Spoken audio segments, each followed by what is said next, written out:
fruit twice. Yeah, I've eaten sushi before. Or I can't remember the time I've visited Miami for the first time. Oh my god, these all were cool experiences. So, if you want to talk about your experiences, I know you know experiences we have already had before, it's necessary to understand a tense called in English present perfect. So, welcome to your grammar time, and okay, let's talk about this interesting tense present perfect. Well, we use the present perfect, but we want to talk about our experiences. But we don't mention when these activities happen. If you want to tell the exactly time these activities happen, you need to use the past simple. For example, something like I was born in 1992 or I got married last year. So this is past simple tense. But if you don't want to mention when the activities happen, well, you need to use the present perfect. Let's talk about affirmative and negative sentences using this interesting tense. You know, in English, in order to do a statement, first of all, we use a subject. So, the subject, wherever you want. It could be a noun or a pronoun, a singular noun or a plural noun. It's up to you.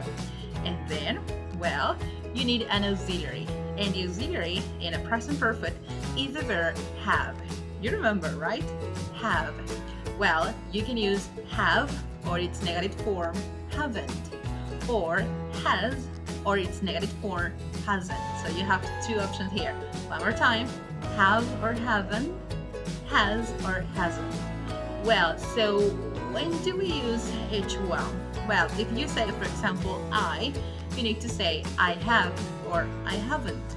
If you say she, you know, the third person of singular, you say she has or she hasn't. But if you say we, you know, you and me, we have or we haven't.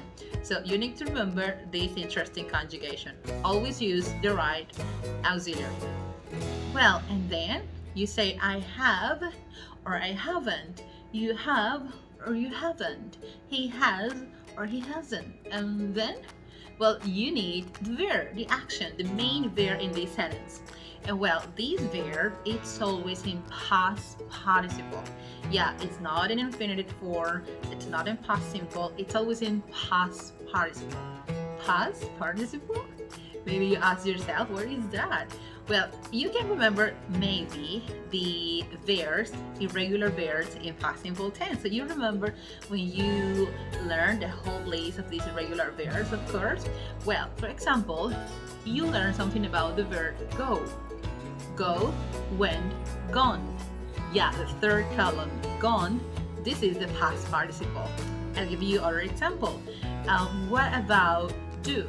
The verb do, yes, in past simple did, and past participle done.